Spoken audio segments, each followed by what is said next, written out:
Yes. Hello. Hello. Great to meet you. Nice to meet you. Yo. How are you? Good, very good. Hello, So, everyone. A few words. This is our participants of the Fly program, something we started new, basically teaching or showing bigger companies how you can think and act more of like startups to be more innovative.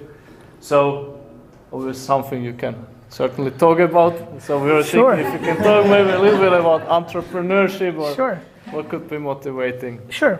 Happy to hear. Hello. So I think what's super interesting to me is the last 8 or 9 years of my life I've been spending most of my time with Fortune 100 companies with my agency. I think, you know, without side railing whatever you're preaching, I think the biggest issue that we, who have a point of view from the outside of bigger companies have, is sometimes too much of an ideology. You know, I've become unbelievably empathetic to a lot of you in what I didn't know, coming from a family business and coming from startup culture, is most of the companies that are big in the world care about their finances every 90 days. And so he can inspire you for the next fucking 6 years of your life. You can, you know, there's nuances that you can pick up on, and there's probably little tactics that could create, you know, little moments within your organization.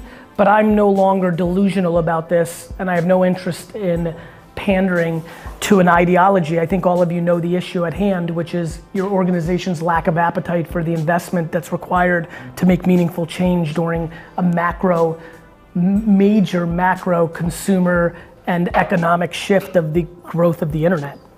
I mean, it's gonna be very hard for all of us to muster up enough energy and ability to move these things, and not to make it, there's nothing we can do, but I think the reality is, I would say this, the most meaningful conversations I've had with the biggest of the biggest companies is, instead of me pontificating that you should do this, why don't we have a conversation of what's gonna happen in the next 3 to 11 years, whenever it's your time to actually really get hurt by this, when you'll be willing to do something about it. Your companies aren't gonna do shit until they have to, right? So I think the biggest thing you could do is get them ready for the marathon, right? So I think about it like running. If all these big companies, I have no sense of the companies in the room, but if the big companies are gonna be sucked into adjusting to the reality of a new world, I think everybody here understands that there's very few big companies in the world that don't have most of their money and energy tied up into an infrastructure that is becoming less relevant. And so that's why it's gonna happen. And so how do you get them on the treadmill? Like for the sake of what you're doing here, you gotta get your company on a treadmill or eating a little bit better, not running the marathon yet, right? What can you do to make incremental steps so that when an Uber or Airbnb or real Netflix or a big event happens in whatever industry you're in, and that's what's happening, right? Like no matter what if you went around and said, I'm in this, in my head I'm like, okay, in the next 24 months, in the next 72 months, in the next 96 months, like eventually all of our numbers are gonna come up.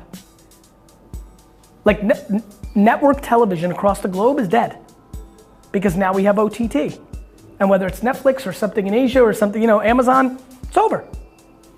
Having a satellite in the air is a bad idea, right? Having your retailers. It's not that e-commerce is gonna take all the business. It's just that there's enough being done on commerce that the leases aren't a good deal anymore. So it doesn't take I think the other thing to think about as a theme is it's not like whatever you're doing gets replaced by some other new thing. It doesn't take a lot of market share taken away from you for the whole thing to break. So those are the themes that I see going on here. So I think, for you and like the key is not for us to be ideological and say, they get it. You know, we think they don't get it, they get it. They're just playing by different rules and they can't get it done. So I think instead of spending all this time on ideology that is great for one day of inspiration, but then next Thursday you can't do anything about it, I'd challenge you guys to think about curriculum that actually makes it something practical that can move them, right? Because it's coming, for real. Yeah, you know, for me, because I've been in a long time, it was questioned a decade ago. How big, is it a fad, is it small? It hasn't even, the internet is, this is the secondary life. This is the real life. Just is. And to that point, a lot of people are making business decisions based on how they feel about it. And that's dangerous. You know? It's very dangerous to make business decisions based on your personal point of view of technology. And that's I don't know if you guys got to see my speech or not, but that's what I was trying to talk about up there, which is like, be practical. Like, know what you're actually talking about. Like, I don't know what you're talking, probably organizational, but that's why I spend time on marketing, because marketing, you can actually change the money. You can actually move $1 million from Google AdWords to Facebook, or from bus stop ads to Instagram. Whereas a lot of the heady shit, it's so inherently deep in the organization, you can't move it, because there's a human that's gonna stop you. So that's what I would, as you think about trying to bring value, it's more practicality, because I think there's a little bit of audacity amongst us in the startup world. They know.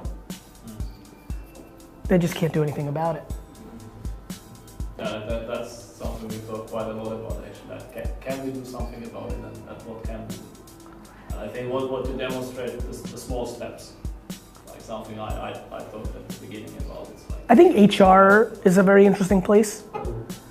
As I've learned more about big business, HR is a place where companies waste a lot of money. You know? Nobody kind of questions the HR budget for employees. It looks good, but then the money is being spent on things that are just checking the box. So one of the places I've seen fruitful for organizations, if you're lucky enough to have an open-minded or flexible HR lead, is she or he, you can team up with them and maybe you're in it or maybe you're part, like, I don't have context for the room, but that's oftentimes a place where I've seen some really interesting things, because then you can go into education. And ultimately, I don't love the way school is done in the world, but education's the game. And the funny part is, I made a comment up there, a lot of you have opinions about Facebook ads and Instagram ads, but you've never run one. The biggest thing the reason I think I have a lot of success is I'm a businessman, and then I care about all this stuff. So when I get to the C-suite or the board of big companies, I talk about business. And when they get even a little educated about business, not it's cool, not we should do it, when it's about the P&L, when it's about money, they start listening a lot more. 100%. To me, every time I talk about HR, every time I talk about innovation, every time I talk to the CFO. The reason I believe in people is turnover is expensive. So take care of your people. It's money. The reason I believe in innovation is you're wasting so much money as a big company on all these other things. Are you not willing to put a little money into where we're going? So I think that's the other thing, is make none of this ideological, make all of it financial. Because that's what companies respond to.